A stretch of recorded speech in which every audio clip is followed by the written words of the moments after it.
Hello guys, welcome back to the channel. Today we're going to be talking about the Szarekhan Dynasty, go through all the unique options that are available to this dynasty code. Then we're going to be talking about my top 3 units that I would use when playing the Szarekhan Dynasty. Now there's also going to be an honourable mention from one of our paid YouTube members, so we'll see what they're going to select later in this video. But let's kick off with the actual dynasty rules itself. So the Szarekhan Dynasty has got uncanny artifices. So the rules for this dynasty code, so each time a model with this code would lose a wound as a result of a mortal wound, you roll a d6 on a 5+, the wound is not lost. That's pretty decent, especially nowadays when you've got lots of psychic factions, lots of other ways of throwing out mortal wounds to our Necron units. Doesn't even have to be psychic abilities. It could be abilities from the charge phase. It could be abilities from the movement phase, such as our own Catan powers as an example there. There's lots of different ways that we can take mortal wound damage. So 5+ for no pain against that. Furthermore, each time a unit within this code is selected to shoot or fight, they can reroll a single wound roll when making its unit's attacks. So this is going to be really useful on more elite units, such as your Destroyer Cult units, whereas it's not going to be as useful for, say, Necron Warriors, Flayed ones, because they've got a ton of attacks. So this Dynasty code itself is trying to imply that you want to be taking more quality over quantity. You want to be re-rolling those high AP, high damage weapons. And then the final bullet point, when you're using the protocol of Undying Legions and that becomes active, as long as everybody in your army has got this Dynasty code, except for of course the Dynasty Agents and the Catan Shards, so everything will have both the directives for that protocol as opposed to one. So the protocol of Undying Legions, if you weren't aware what that is, directive 1, for your living metal ability you're going to regain an additional lost wound. And directive 2, when you're using reanimation protocols rolls, you can re-roll one single dice. Now at first glance that second one doesn't look that appealing because we've already kind of mentioned it. This is more of an elite kind of dynasty with multi-wound models, but this can be used multiple times in a single turn because of course you use your reanimation protocols rolls every single time an enemy unit has finished making their attack. So if one unit finishes making its attacks on, say, your Necron Immortals, you can do your reanimation protocols roll there, re-roll one dice, and then if they get targeted again by a second enemy unit and you're making some more reanimation protocols rolls, you get to re-roll one of those again multiple times in a single turn because it's each time you make a reanimation protocols roll. So if you're using this dynasty code, you're going to be getting both of those directives. Now as for the actual unique items within this dynasty, we'll start off with the Warlord trait, which is the Triarch's Will. When assigning command protocols for the battle, you can select 4 command protocols instead of 5, and one of those command protocols can be assigned to 2 battle rounds instead of 1. So what does this mean? So you're likely going to be taking the Protocol of Undying Legions as your permanent protocol throughout the game, but each battle round you're going to have a different one, aren't you? So for example, if you wanted the Protocol of Sudden Storm, so that you can do actions and still fire your range attacks, pre-game you're going to have to predict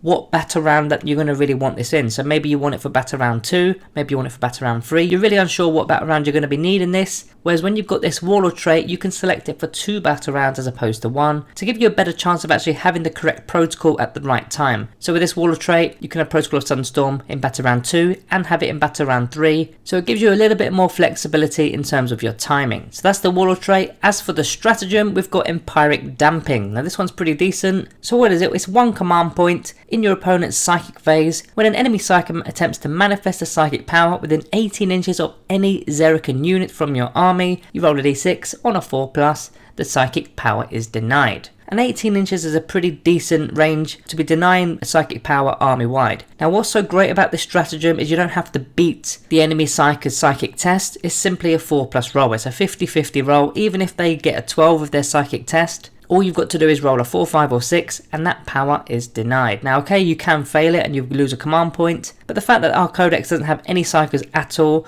this is actually pretty usable. But bear in mind, even if they do get their psychic power off, and let's say for example it's a smite attack, we've still got that 5+ for no pain against mortal wounds as well. So you kind of get that feeling that this Szarekhan Dynasty really doesn't like psyker models. Okay, so then we get onto the unique relic for the Szarekhan Dynasty, and it's the Sovereign Coronal. Now we can only go with the Szarekhan Noble model, so that's only going to be your Lords, your Overlords, your Catacomb Command Barge. Of course the Silent King cannot take any relics because he's a named character. So there's only a few limited options here. So what does it do? So while a friendly Szarekhan unit is within 9 inches of the bearer, that unit benefits from the selected directive of your army's command protocol while it's within 9 inches as opposed to 6. Now this one is actually redundant now because since the balanced data slate, we've got our command protocols army wide, where previous to that you had to be within 6 inches of an actual character model. So you kind of got to ignore that bullet point completely because it just simply doesn't apply anymore. However, the second one does. So it's Synthetic Cortex Enhancer Aura. So while a friendly Szarekhan core unit is within 9 inches of the bearer, the unit benefits from both directives of the army's command protocol instead of just the one.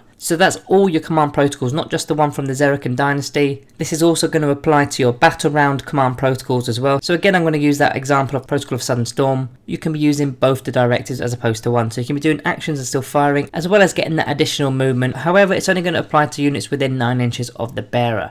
Now, to be honest with you, I don't think this relic is worth it. Paying a command point for that. There are lots of different combinations to make this usable, but for me, I don't think it's worth it, especially now that we've got to actually pay for our relics. Okay, so that's the unique items for the Szarekhan Dynasty. Let's get on with the main course of this video, which is the top 3 units of the Szarekhan Dynasty. This is of course just my opinion. If your opinion is different to mine, put it down in the comments below.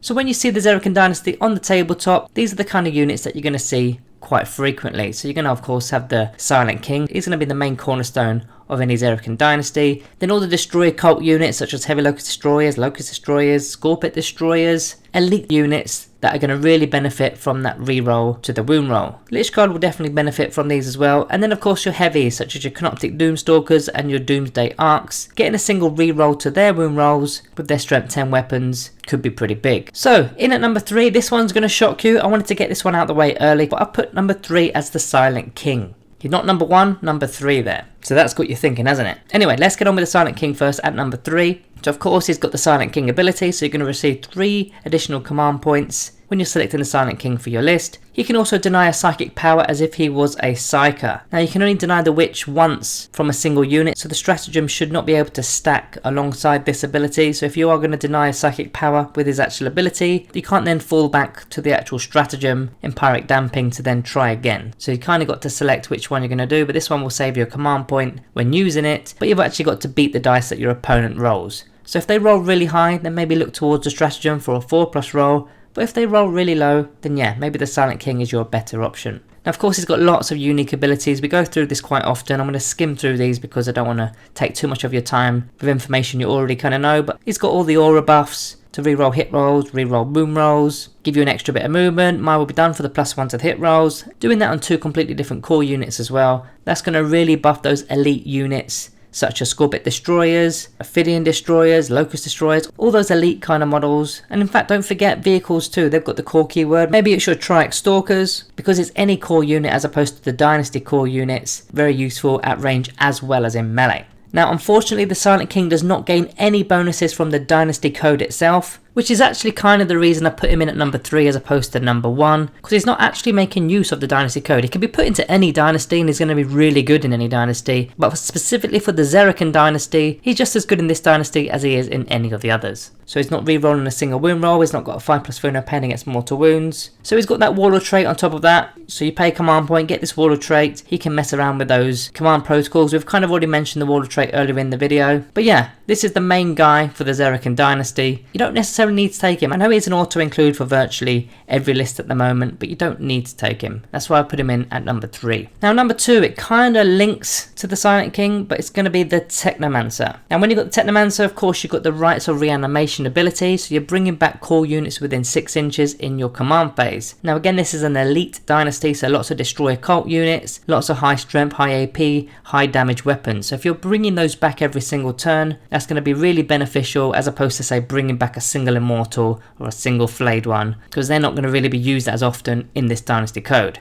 So bringing back a Heavy Locust Destroyer that can re-roll a single wound roll is going to be a lot more beneficial. Now further to add to that, of course there's still the massive debate whether you can bring back Triacal Menhirs. Rules as written you still can. Now I know a lot of tournaments aren't allowing this rule because they're saying that's not rules as intended, but rules as written you can still bring back a Triacal Menhir as long as the Technomancer is within the same dynasty code, which is the Szarekhan Dynasty of course. End of the day, it is a core unit and you're bringing back a destroyed model within that core unit. But going back to those other destroyer cult units, if you're taking the Canoptic Cloak on your Technomancer, not only are you going to be bringing a model back, but you also can be healing a model D3 lost wounds each time. And again, that could include the Silent King, it could include the Triacal Menhirs. You're simply just regaining D3 lost wounds to a dynasty model within 3 inches. Now some extra unique items that you want to maybe use on the Technomancer. One of them is from the Cryptek Arcana, which is the Hypermaterial Avatar. So you're selecting a Dynasty Core unit or a Dynasty Canoptic unit within 9 inches, and then until the start of the next command phase, range attacks made against that unit. If they're more than 12 inches away, our unit will be treated as if it's got the benefits of light cover. Now again, the Silent King is core, the Trichomoneers are core. You can select that as one unit, and if you're going up against, say, Tau for example, who really like to shoot from the back of the field, if they're more than 12 inches away, your Silent King and your Trichomoneers, they're going to be treated as having light cover.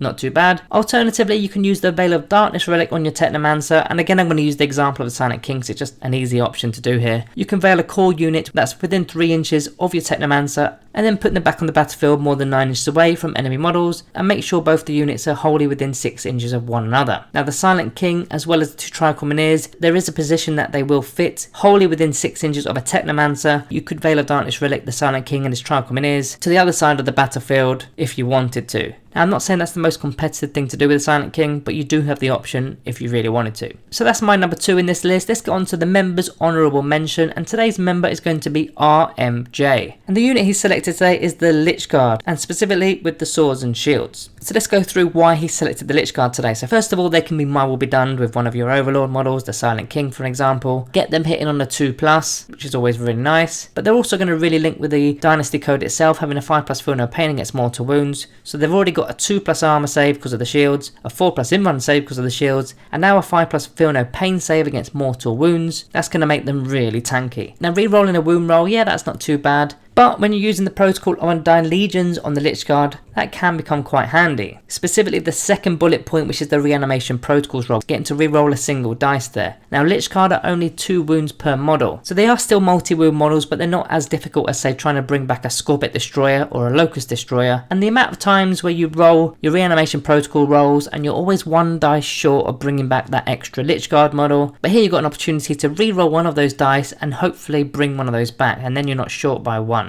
Whereas if you're doing it with say a Scorpion Destroyer, the odds are really not in your favour. You might roll 1 5+ roll, and even with that re-roll you know you can't get 3. So it's kind of a redundant rule sometimes with the models that have got 3 wounds or more. So that's the honourable mention for RMJ today. Let's get on to my number 1 selection for the Szarekhan Dynasty. And I've gone with one of my favourite units within the Codex, and it's the Lokhust Heavy Destroyers. Now I always take the Gorse Destructors, 36 inch range, heavy 1, strength 10, -4 AP, and the damage is a lovely 3d3, averaging 6 damage if you're doing averages. Now these models can move and fire heavy weapons, not a problem, and they're also moving 8 inches too, so that's a pretty decent amount. And with fly on top of that, so they can be getting up ruins, getting out the way, so they can't be targeted as easy by a melee unit. And now they're also re-rolling hit rolls of a 1, so that's going to increase your odds. Now Sod's Law, you're probably going to roll loads of 2s when you use this unit like I do. But yeah, re-rolling 1s is nice, especially when you're hitting on a 3+. Now the best reason for taking this unit in this dynasty is the second bullet point in the dynasty code itself, being able to re-roll a single wound roll. This is massive when you've got one-shot weapons such as a Gorse Destructor. Let's say you get 3 hits through, and when you're rolling to wound you get only 2 through, you failed one of them, you're going to re-roll it. You don't have to spend a command point to do that, you just simply re-roll it as a free re-roll, because that's what the dynasty code is. That's why it's so good with these elite kind of models, because they've only got a few attacks, whether it's shooting or in melee, so getting to re-roll those high value dice is really key here. And in fact it's not even just the command reroll stratagem that you're saving on, there's 2 other stratagems that you could potentially be using with your Lokhust Heavy Destroyers. The first one is Extermination Protocols, which is normally 2 command points, and you're getting to reroll all your wound rolls. Now with only 3 shots in a unit, and you are going to hit some of them, it's an absolute waste of command points to use that one, so you don't need that one. Or Techno Oracular Targeting for a command point, you automatically wound with a single dice. The Dynasty code itself is going to save you command points as opposed to actually spending one on this stratagem as well. Whereas in other Dynasty codes,